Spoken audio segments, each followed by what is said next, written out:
So we discussing polity that day, और एक last वाला पार्ट बचा हुआ था तो उसको खत्म करेंगे, देन हम लोग जो है अपने हिस्ट्री पे जाएंगे।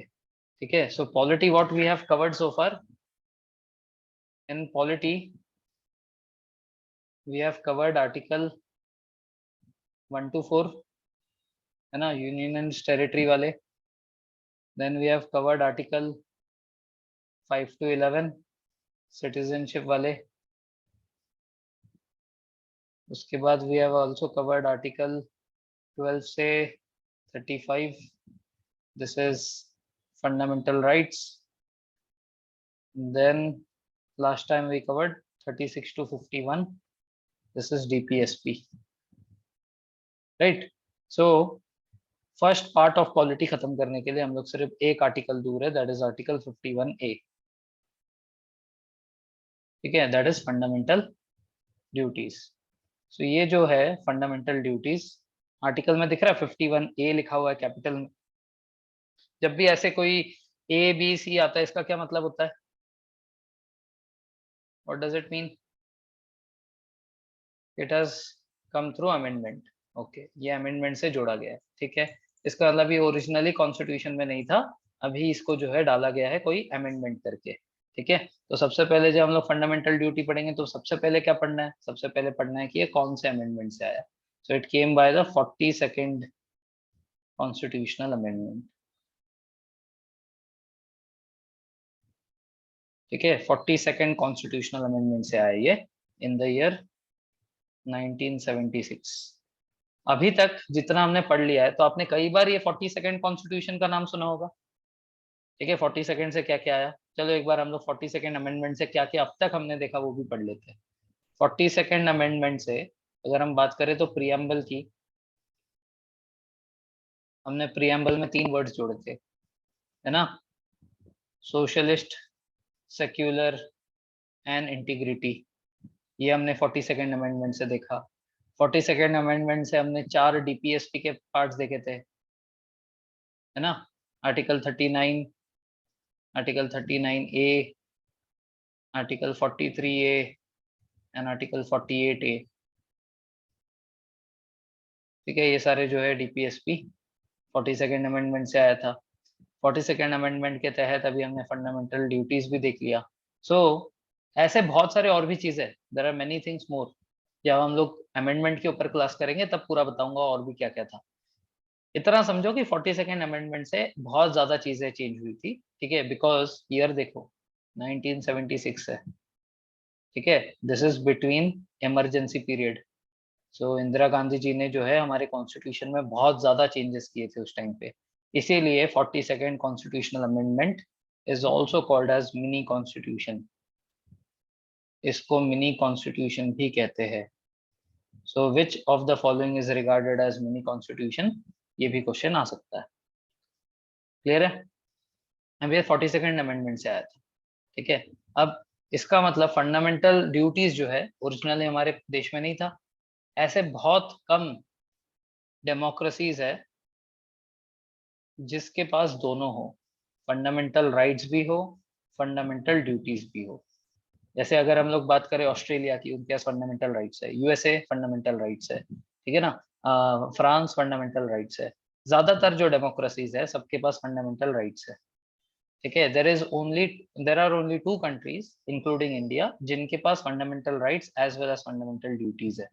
सो one is India and other is Japan. Very good.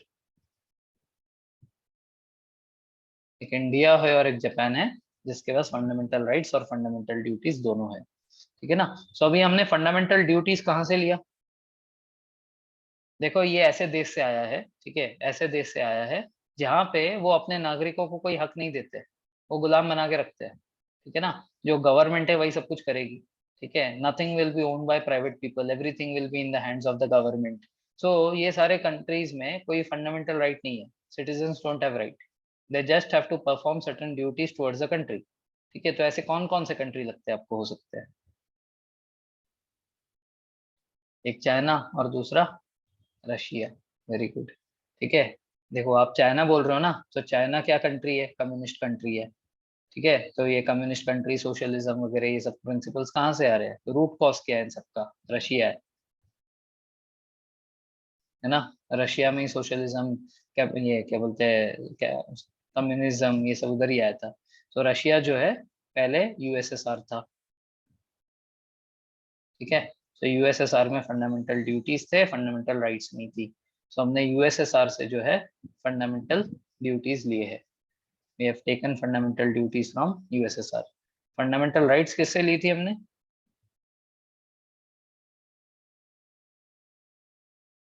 USS से ली थी।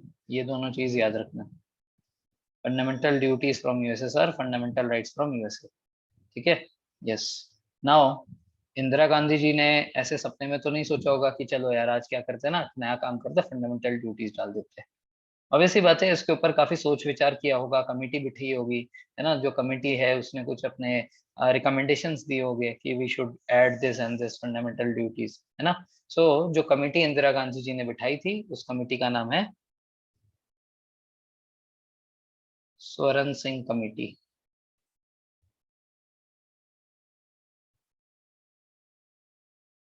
ठीक है, तो स्वर्ण सिंह कमेटी जो है, इसने फंडामेंटल ड्यूटीज डालने के बारे में प्रपोजल दिया।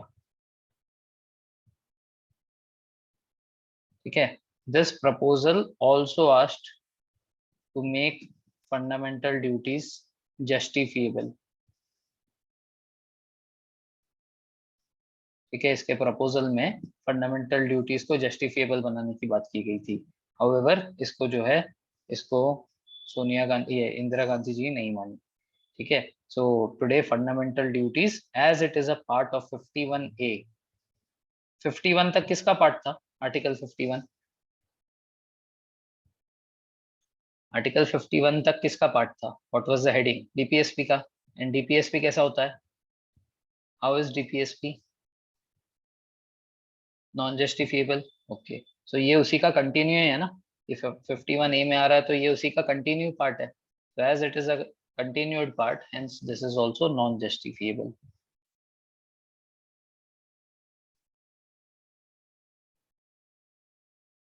ठीक है, ये भी क्या है? नॉन जस्टिफिएबल है, आर्टिकल 51A। ठीक है ना। सो इसका मतलब, अगर फंडामेंटल ड्यूटी में जो जो चीजें लिखी गई है वो हम नहीं करेंगे तो हमारे ऊपर कोई एक्शन नहीं लिया जाएगा। देखो, कॉन्स्टिट्यूशन तो ऐसा कहता है, ठीक है, अपने कॉन्स्टिट्यूशन के आर्टिकल में।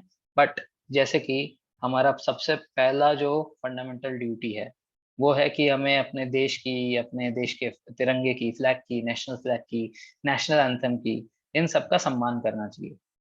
अब अगर मैंने नहीं किया तो, if I don't do then, ठीक है, तो ऑब्वियस सी बात है कि फंडामेंटल ड्यूटी के रूप में आपको कोई केस नहीं फेस करना पड़ेगा। But there is something called us flag code. ठीक है, ये एक हमारे आईपीसी की धारा में पड़ता है, फ्लैग कोड। ठीक है, जैसे अगर आप कोई क्रिकेट मैच देखने जाते हो, क्रिकेट मैच देखने स्टेडियम में जाओगे, वहां पे बड़े बड़े नोटिस लिखे होते हैं कि आप जो है फ्लैग का गलत इस्तेमाल नहीं कर सकते। You can not hold it below your, क्या बोलते हैं, एब्डोमेन। ठीक है, वेस्ट हाइट के नीचे जो है फ्लैग को नहीं लगा सकते। ठीक है, उसके बाद फ्लैग का जो कपड़ा होता है उसमें स्पेसिफिकेशन है, या तो खादी कपड़े का होना चाहिए या तो सिल्क कपड़े का होना चाहिए। इसके अलावा जो भी प्लास्टिक के या नाइलॉन के या कोई दूसरे मटेरियल के जो बने फ्लैग्स है, वो फ्लैग है ही नहीं। They are not considered to be flags. ठीक है ना। सो इस तरीके से ये हमारे फ्लैग कोड में है। सो अगर हम लोग अब हमारे फंडामेंटल ड्यूटीज को देखें, if we see the fundamental duty, so सबसे पहला फंडामेंटल ड्यूटी क्या है?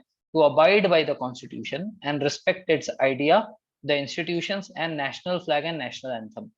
ठीक है, national flag, national anthem, constitution, उसके बाद उसके institutes, institutes like parliament of India, president's office, prime minister's office, इन सबका हमें सम्मान करना चाहिए। इनके खिलाफ हमें डेरोगेटरी कुछ चीजें नहीं बोलनी चाहिए। ठीक है ना। अगर बोलेंगे, अगर लेट्स से कि मैंने कुछ ऐसा बोल दिया और मैंने कहा कि मेरे पास राइट ऑफ ये है, स्पीच एंड एक्सप्रेशन है, ठीक है, freedom of speech and expression, तो उसके ऊपर कुछ होगा क्या? यस, होगा। बिकॉज हमारे इंडिया में स्पीच एंड एक्सप्रेशन रिस्ट्रिक्टेड है। We do not have the whole freedom to say anything and everything. ठीक है, यहाँ पे हम लोग यूएस से डिफर करते हैं। इंडिया में क्या है कि अगर आपने इनके खिलाफ कुछ बोला, ठीक है, जैसे प्रेसिडेंट हो गए, प्राइम मिनिस्टर, ये सब कुछ हो गए, ये लोग आपके ऊपर जो है मानहानि का केस लगा देंगे, आर्टिकल 21 के तहत। ठीक है ना, और आपको फिर उसके तहत कुछ फेस करना पड़ जाएगा। ठीक है, भी आपने उनकी मानहानि कर दी, उनको कुछ बोल दिया। ठीक है, अगर आपने किसी रिलीजन के बारे में बोला, तो रिलीजन के बारे में बोला तो आईपीसी की धारा लग जाएगी आप पे। आईपीसी की धारा ऐसी लगेगी कि इंसाइटमेंट टू रॉइट्स ऐसा कुछ। ठीक है, कल्पेबल ऑफेंस ऐसा कुछ बोलते हैं कानूनी टर्म्स पे। ठीक है, सो इट इज दैट कि even if you are not क्या बोलते हैं charged according to fundamental duty, you may be charged by some other law. It may be a part of fundamental rights or it may be a part of some IPC. ठीक है, Indian panel code के हिसाब से जो है आपको कुछ उसमें कर देंगे। But people keep speaking on news. देखो, गाली नहीं दे रहे ना, उनके बारे में बोल रहे हैं, मतलब ऐसा नहीं बोल रहे कि उससे उनका मतलब कुछ मानहानि हो जाए। ठीक है, और अगर कोई ऐसी फैक्ट बताई उनके बारे में जिसको प्रूव भी कर सके तो कुछ नहीं हो सकता, बिकॉज क्या बोला उन्होंने, फैक्ट बोला है, जो किया है वो बताया है। बट उनको कोई ऐसे नेशनल चैनल पे कोई गाली नहीं दे सकता, या उनके बारे में ऐसा कुछ नहीं बोल सकता कि जो मतलब प्रूव ना किया जा सके। अगर ऐसा हुआ तो डेफिनेटली उनके ऊपर केसेस बन सकते हैं।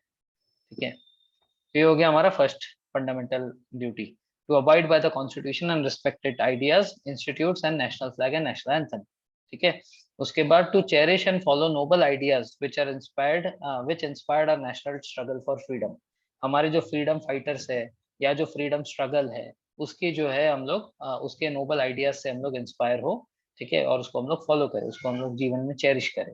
अब देखो ये वाला जो है, अब मैं फ्रीडम स्ट्रगल को मानूं या ना मानूं, ये तो ऐसी बात होगी ना, मैं भगवान में मानता हूँ कि नहीं मानता, नहीं मानता हूँ या मानता हूँ, ये मेरे माथे पे थोड़ी लिखा आता है। ठीक है ना, so this is something which is moral, आपको मॉरली ऐसा करना चाहिए। ठीक है ना, आप कर रहे हो नहीं कर रहे हो, ये एक्चुअल में कोई ट्रैक भी नहीं कर सकता। लेट से आप ऊपर से बोल रहे हो अरे भगत सिंह, यस, जो भगत सिंह की जय, लेकिन अंदर ही अंदर you do not even know कि भगत सिंह ने क्या किया है। ठीक है ना, ऐसा भी तो हो सकता है। सो दैट इज वाई ये सबको जो है हमने नॉन जस्टिफिएबल रखा है, क्योंकि इसको कोई कर रहा है कि नहीं कर रहा है, इसको प्रूफ करना बहुत मुश्किल है। मेरी बात समझ में। सो सेकंड वाला मॉरल ग्राउंड है। पहला वाला ये हमारा एक सिविल राइट, मतलब सिविल ड्यूटी है, हमें करना ही चाहिए, कॉन्स्टिट्यूशन की रिस्पेक्ट करनी है, नेशनल फ्लैग की रिस्पेक्ट करनी है, एंथम की रिस्पेक्ट करनी है। अच्छा, यहाँ पे केस बनता है कि अगर लेट से कि हम लोग मूवी देखने जाते हैं और मूवी देखते वक्त हम लोग स्टार्टिंग में जो नेशनल एंथम बजता है उसको उस टाइम पे हम लोग खड़े नहीं होते, तो क्या वो नेशनल एंथम का अपमान होगा? Will it be considered as अपमान ऑफ नेशनल एंथम? नो, क्यों?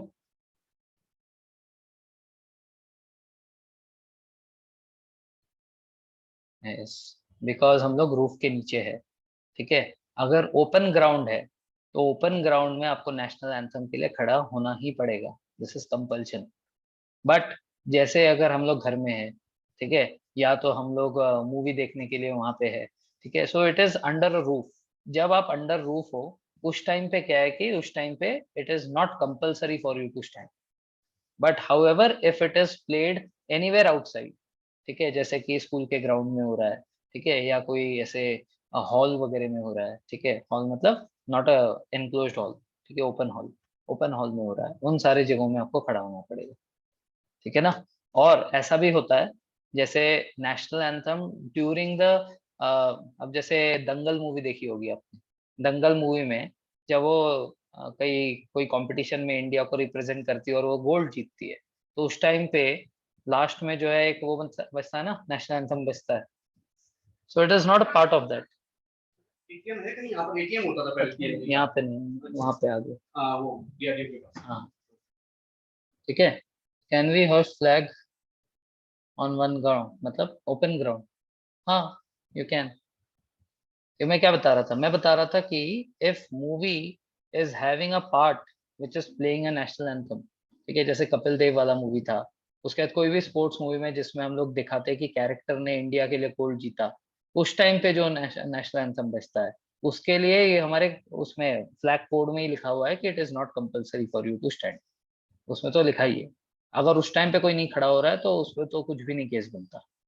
और स्टार्टिंग वाला जो है उस पे भी नहीं बनता, क्योंकि एक वो ओपन ये अंडर रूफ हो रहा है। ठीक है ना, so to abide by the constitution respected ideas हो गया हमारा पहला। To cherish and follow the noble ideas which inspired national struggle for freedom, ये हो गया दूसरा। Third, to defend the country and render national service whenever called upon to do so. अब देखो, in some countries like China it is compulsory for one child, ठीक है, to get into the army. ठीक है, वहां पे है compulsory कि आपको, अगर आपके घर में दो बच्चे हैं तो एक को कंपल्सरीली कंट्री के लिए फाइट करना ही पड़ेगा। ठीक है, वैसे ही साउथ को, ये नॉर्थ कोरिया में भी ऐसा है। ठीक है, देर आर सर्टन कंट्रीज जहाँ पे it is compulsory to serve in the army for some years, जैसे इसराइल में। इसराइल में also it is compulsory for the citizen to take part in क्या बोलते हैं उनका आर्म फोर्स। ठीक है, सबको कम से कम ट्रेनिंग मिली होती है वहां पे। ठीक है, सो क्या इंडिया में ऐसा कंपल्शन है कि इंडिया में जो है जरूरत है और आप, आपको बुलाए और आप नहीं गए तो आपके ऊपर कुछ वो हो गया, चार्जेस लगते, ऐसा कुछ है? नहीं है। ठीक है, बिकॉज इंडिया में ये नॉन जस्टिफिएबल है। ठीक है ना, बट आपको अगर बुलाया जाए तो आपको जाना चाहिए, ऐसा गवर्नमेंट का मानना है। तो क्या ऐसा कोई इंसिडेंट हुआ है जहाँ पे civilians have participated in war? Were there any incident in which you know कि civilians have also participated in war?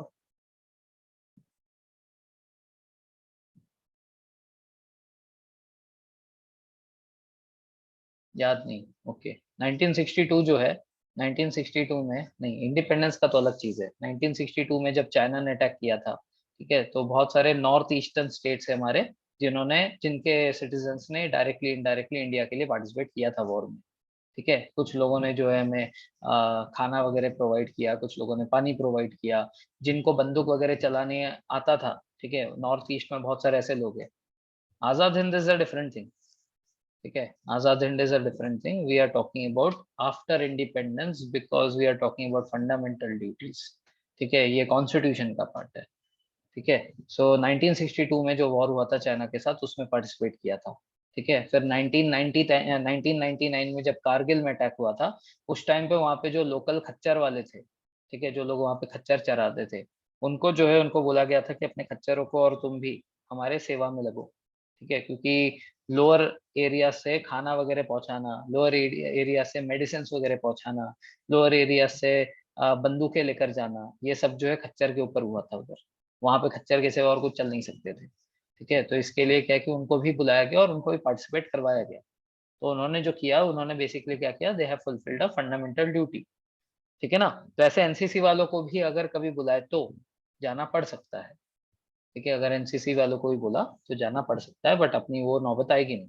ठीक है, because we have many layers of defence, इसलिए वो नौबत नहीं आएगी कभी। ठीक है, fourth is to promote harmony and spirit of brotherhood among all the people and to renounce practices derogatory to women। ठीक है, औरतों की इज्जत करनी चाहिए। ठीक है, हर जगह पे harmony and spirit and brotherhood ये सब मेंटेन करना चाहिए। This is also one of the fundamental duty. लड़ाई झगड़ा नहीं करना, सिंपल। ठीक है ना, रॉयट्स वगैरह नहीं करनी। अगर आप रॉयट्स वगैरह में पार्टिसिपेट कर रहे हो, अगर आप स्ट्राइक वगैरह कर रहे हो गवर्नमेंट के खिलाफ, तो it is basically violation of this fourth fundamental duty. ठीक है, then to value and preserve rich heritage of our composite culture. To value and preserve rich heritage of our composite culture, यहाँ पे कहीं पे भी मॉन्यूमेंट्स वगैरह के बारे में लिखा है क्या? In the fifth fundamental duty, do you see anything related to monument? To value and preserve rich heritage or composite culture? No. So if you remember fundamental, yeah, DPSP 49, article 49 of DPSP, there I had told you कि preservation of monuments, preservation of our ancient history और historical sites, वो उसमें आता है article 49 में। तो ये इससे काफी हद तक मिलता जुलता है। अब क्वेश्चन कैसा बनता है इसका? विच of the following is not a fundamental duty? ठीक है, विच of the following is not a fundamental duty? तो फंडामेंटल ड्यूटी में अपने पास 11 पॉइंट्स है। इन 11 पॉइंट में से 3 डाल देंगे और चौथे पॉइंट में वो 49 को डाल देंगे। ठीक है, preserving our national monuments, historical sites, ये वाला। ठीक है ना, और वहां पे बच्चा कंफ्यूज हो जाता है, क्योंकि साउंड वो तो फंडामेंटल ड्यूटी जैसे कर रहा है, preservation of monuments, preservation of ancient history, historical sites, ये सब ऐसा लगता है कि वो फंडामेंटल ड्यूटी है। और जिसने ऊपर ऊपर से स्टडी किया होता है वो उस क्वेश्चन को नहीं कर पाता। ठीक है ना, तो डिफरेंस समझिए दोनों में। Fifth fundamental duty is that to preserve the rich culture and heritage of our country. Culture heritage को प्रिजर्व करना फंडामेंटल ड्यूटी है। मॉन्यूमेंट्स या हिस्टोरिकल साइट्स, उनको प्रिजर्व करना फंडा, ये डीपीएसपी है, directive principle of state policy है। समझ में आ रही बात?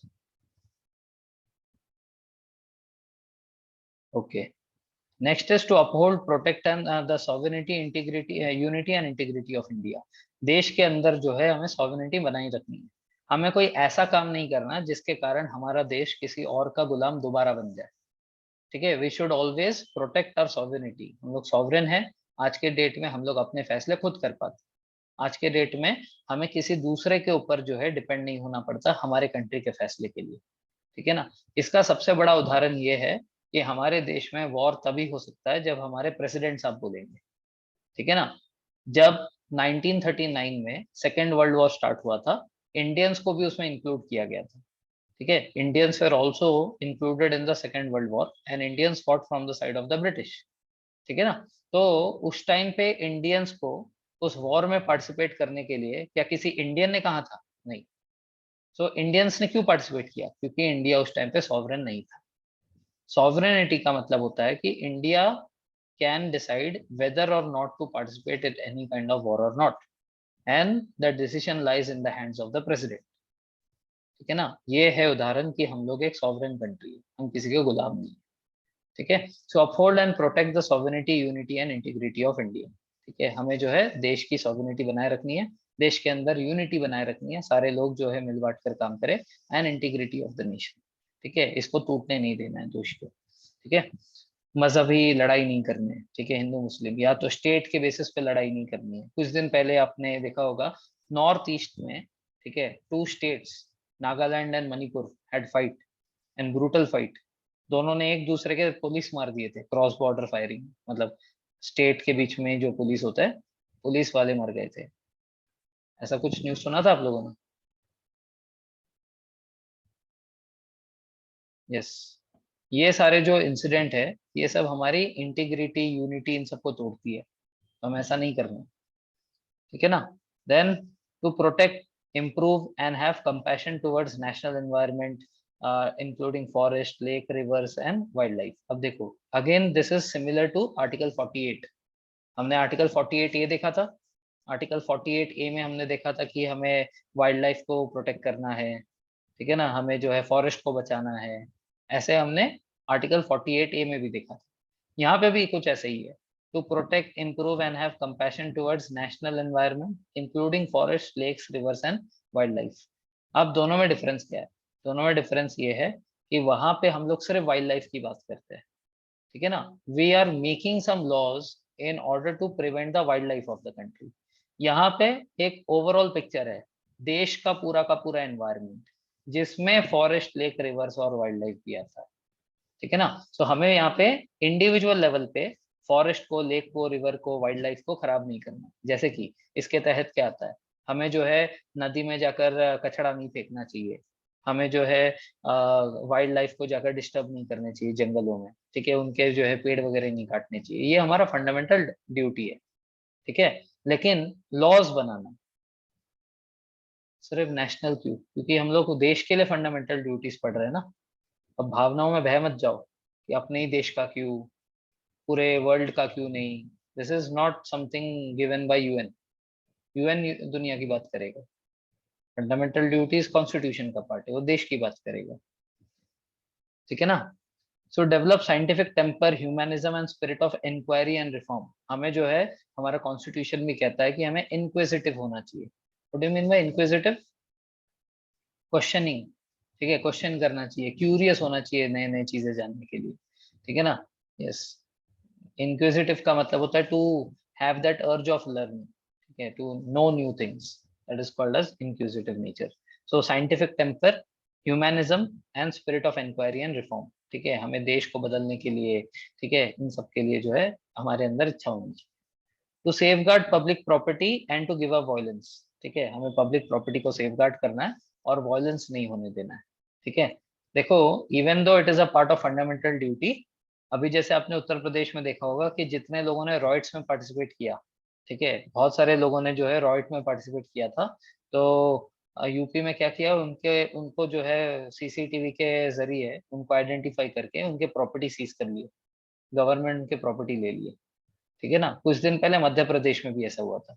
सो मध्य प्रदेश के सीएम ने क्या किया, उनके घर तोड़वा दिए, सीज नहीं कर लिए, तोड़ दिए सीधे। ठीक है, उन लोगों को आइडेंटिफाई कर करके उनके घर में जेसीबी भेजकर पूरा घर तोड़ दिया। ठीक है। सो बेसिकली हम लोग क्या है कि यहाँ पे जस्टिफिएबल की नॉन जस्टिफिएबल की बात कर रहे हैं। सो कानूनी तरीके से उसको पकड़कर हम लोग जेल में नहीं डाल सकते, ठीक है, क्योंकि ये जो है सेफ गार्ड पब्लिक प्रॉपर्टी की वायलेंस ये सब की बात हो रही है। सो ये सब फंडामेंटल ड्यूटी में आता है जो नॉन जस्टिफिएबल है। बट कहीं पे ये तो नहीं लिखा है कि government can not take any other action, ठीक है ना। तो प्रॉपर्टी सीज कर देना या उनसे डैमेज के पैसे निकलवाना या प्रॉपर्टी तोड़ देना, ये सब कर सकती है गवर्नमेंट, ठीक है ना।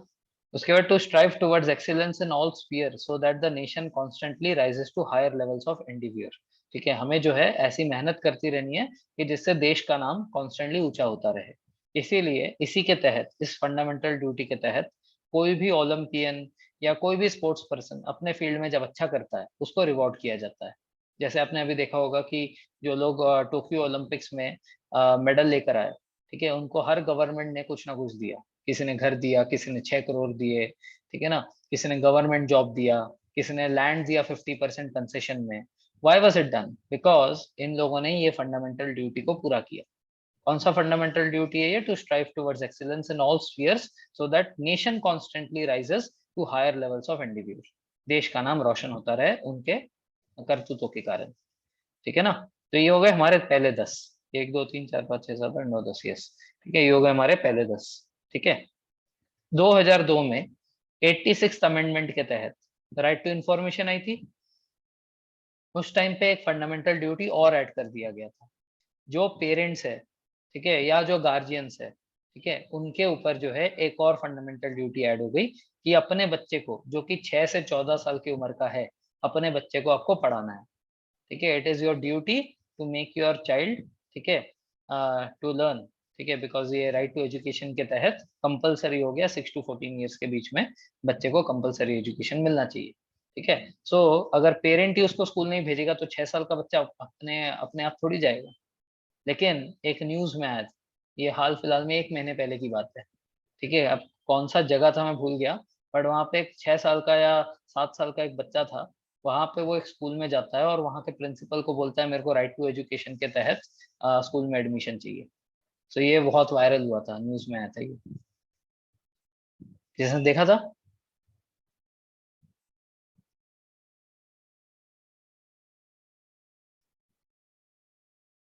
किस काम की हो तुम? आपसे सुना था, आप ही ने कहा था। ओके ओके ओके, अच्छा, ओके, ठीक है। So basically how many fundamental duties are there? There are 11 fundamental duties. Out of this 11 fundamental duties, 10 are original, ठीक है, and one has been added by 86th Amendment Act, ठीक है, 2002. So 86th Amendment Act क्या था basically? 86th Amendment Act was right to education, which is basically Article 21A, ठीक है, free and compulsory education for 6 to 14 years of students. Clear है यहाँ तक? Okay, सो इससे हमारा अभी कहाँ से कहाँ तक खत्म हो गया। So in polity fundamental duties break करने के लिए सजा क्यों नहीं है? हाँ, गुड क्वेश्चन। ठीक है, तो सोलन सिंह कमिटी ने, जैसे मैंने बताया कि उन्होंने जस्टिफिएबल बनाने के लिए प्रपोजल दिया था, ठीक है। सो लेकिन इंदिरा गांधी जी ने क्या कहा? सर बाद में मिला उसे एडमिशन, हाँ मिल गया, ठीक है, उसके जो स्पेशल सीट भी। हाँ, तो मैं ये कह रहा था कि फंडामेंटल ड्यूटीज को जस्टिफिएबल बनाने के लिए स्वरण सिंह कमेटी ने कहा था, ठीक है, लेकिन गवर्नमेंट ने कहा कि ये नॉन जस्टिफिएबल होगा। क्यों नहीं? फाइनेंशियली स्टेबल वाला तो डीपीएसपी में था, ठीक है, कि बी आर अम्बेडकर जी ने कहा था कि we are not stable. Fundamental duty का क्या कारण है? फंडामेंटल ड्यूटी का कारण बहुत सिंपल है, देखो। डीपीएसपी क्या है? डीपीएसपी है कि गवर्नमेंट को किस तरीके से अपने सिटीजन्स को रूल करना चाहिए, ठीक है। What are the duties of governments towards their citizen, this is basically DPSP, ठीक है। This is the meaning of DPSP कि इन प्रिंसिपल्स के ऊपर गवर्नमेंट को लॉस बनाने हैं ताकि सिटीजन्स को जो है फायदा मिले, कुछ ना कुछ बेनिफिट मिले। So it is basically you can say governments duties, है ना, गवर्नमेंट के ड्यूटीज है इसमें। सो गवर्नमेंट अपने ड्यूटी फुलफिल नहीं कर पा रहे because financially they are instable, ठीक है, इनके पास लैक ऑफ रिसोर्सेस है। तो गवर्नमेंट जब अपने सिटीजन्स की तरफ ड्यूटीज नहीं निभा पा रहे, ठीक है, तो सिटीजन्स अपने गवर्नमेंट की तरफ ड्यूटीज निभाएंगे, ये गवर्नमेंट कैसे एक्सपेक्ट कर सकती है? इसीलिए ना गवर्नमेंट का सिटीजन की तरफ ड्यूटी जस्टिफिएबल होगा, ना ही सिटीजन का गवर्नमेंट की तरफ ड्यूटी जस्टिफिएबल होगा। It is basically DPSP is non-justifiable. That is why fundamental duties are also non-justifiable. समझ में आ रही बात?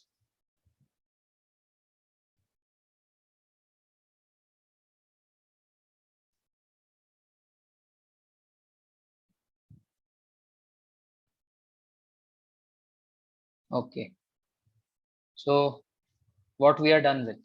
Now we are done with Article 1 से लेकर Article 51A तक। What is left in polity after this? ये आपका एक्चुअल में बहुत ही important part of the syllabus cover हो गया। एग्जाम में कुछ आया ना आया, फंडामेंटल राइट्स पक्का आएगा, ठीक है, चाहे वो CDS हो, NDA हो, FCAT हो, कुछ भी हो, फंडामेंटल राइट्स पक्का आएगा, DPSP पक्का आएगा, ठीक है ना, और ये फंडामेंटल ड्यूटीज सम और दी अदर फॉर्म में घुमा फिरा के कभी कभार आने को आ सकता है। मैं ये नहीं कह रहा हूँ कि पक्का आएगा, बट ये भी काफी बार आया है एग्जाम में, ठीक है। ये तीन चीजें बहुत इंपॉर्टेंट है, ठीक है ना। इसके बाद हाल फिलहाल में ट्रेंड ये चल रहा है कि आर्टिकल 1 से 4 तक, उसमें स्पेसिफिकली 1 जो यूनिटरी वर्सेस फेडरल वाला पार्ट था, ठीक है, इसके ऊपर जो है क्वेश्चन हाल फिलहाल में बहुत ज्यादा बन रहे हैं, ठीक है। Last 2 to 3 times this question has been asked, ठीक है। इस बार CDS में पूछा था, पता नहीं अगली बार NDA में पूछ देंगे या फिर से CDS में कुछ घुमाकर पूछ देंगे। दिस इज इम्पोर्टेंट, ठीक है ना। सो आपका 1 से लेकर 51 तक बहुत इंपॉर्टेंट पार्ट है, इसीलिए जिन्होंने मिस किया है, इसके वीडियो रिकॉर्डिंग्स अवेलेबल है, उसको देख लेना और इसको पूरा कर लेना, ठीक है। 1 से 51 तक आपका अगले पॉलिटी के क्लास तक पूरे अच्छे से हो जाना चाहिए, ठीक है ना। इसके सिवाय मतलब जो हमने आर्टिकल्स पढ़े, इसके सिवाय हमने शेड्यूल्स पूरे पढ़े थे। शेड्यूल टोटल 12 है, so we have covered the 12 schedules also. We have covered हमारा कॉन्स्टिट्यूशन बना कैसे, फ्रेमिंग ऑफ कॉन्स्टिट्यूशन और मेकिंग ऑफ कॉन्स्टिट्यूशन, ठीक है। सो मेकिंग ऑफ कॉन्स्टिट्यूशन से भी क्वेश्चन आ सकते हैं, ठीक है। सो कॉन्स्टिट्यूशन का पूरा मेकिंग क्या, वो अपना कैबिनेट मिशन प्लान आया था 1946 में, ठीक है। फिर हमारा प्रीएम्बल कैसे आया, ऑब्जेक्टिव रेजोल्यूशन से, USA से लिया है, ये सारे चीजें हमारे बेसिक्स ऑफ इंडियन पॉलिटी में कवर किए हुए हैं, ठीक है। So basics of Indian polity का भी वीडियो देखना है, ठीक है। So for basics of Indian polity article 1 to 51 this are completed. Now what is left to be done? we need to do individual members like president, vice president, prime minister, ठीक है, council of ministers, ठीक है, CAG,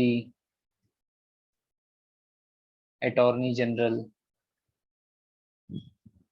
ठीक है, and then institutes, supreme court, high court। इतना कर लेंगे हमारा पॉलिटी का सिलेबस हो जाएगा, ठीक है। इतना कर लिया। अच्छा हाँ, पार्लियामेंट भी,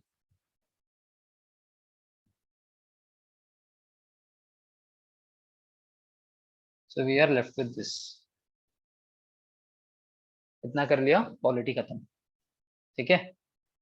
अब इस पॉलिटी में डे 1 पे मेकिंग ऑफ द कॉन्स्टिट्यूशन के टाइम पे मैंने बताए थे सोर्सेस ऑफ इंडियन कॉन्स्टिट्यूशन के बारे में, ठीक है। सो हमारे जो सोर्स है वो क्या है? एक है गवर्नमेंट ऑफ इंडिया एक्ट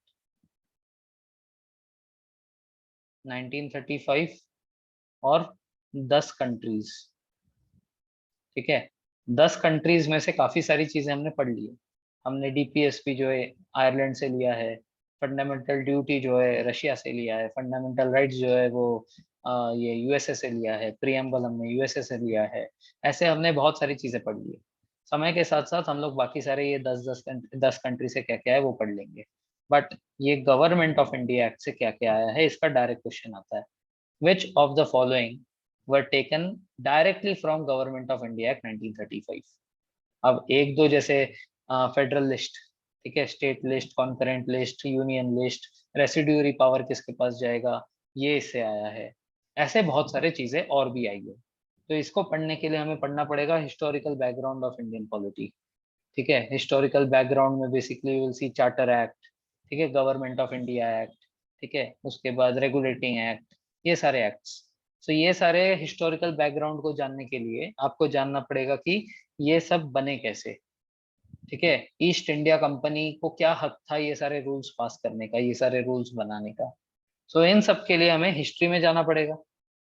अब हिस्ट्री में जब हम लोग अंग्रेज के बारे में जानेंगे, ईस्ट इंडिया कंपनी के बारे में जानेंगे, तो हमें वहां पे ये पता करना पड़ेगा कि ये इंडिया में आए कब, क्यों आए, क्या यही पहले इंसान थे आने के लिए या इनसे पहले भी कोई था।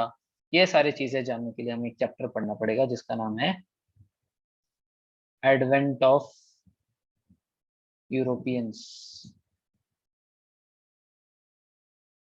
ठीक है, जो आज हम लोग स्टार्ट करने वाले हैं। So basically, is polity related to history? Yes, very much yes. ठीक है ना? Now, is history boring? Yes, many people say that it is boring. Now, the reason why people feel that history is boring is that you are made to study very small pieces of it. थोड़ा सा starting का पढ़ लिया, थोड़ा सा बीच का पढ़ लिया, थोड़ा सा और एंड का पढ़ लिया। तो जब आप एक मूवी को स्टार्टिंग के 15 मिनट देखोगे, फिर बीच का आधा घंटा देखोगे, फिर लास्ट का 15 मिनट देखोगे, तो क्या समझ में आएगा? नहीं आएगा। लेकिन जब आपने स्टार्टिंग से एंड तक पूरी मूवी देखी होगी तो आपको इंटरेस्टिंग भी लगेगा, समझ में भी आएगा और बोर नहीं होंगे। सो मेरा प्रयास यही है कि आपको एडवेंट ऑफ यूरोपियन से लेकर सीधे 1947 तक हिस्ट्री पढ़ाया जाए, और ये है हमारा पार्ट ऑफ मॉडर्न हिस्ट्री। ठीक है, this is a part of modern history. ठीक है, yes. So I'm just ending this video here. I'll start a new recording for Advent of Europeans.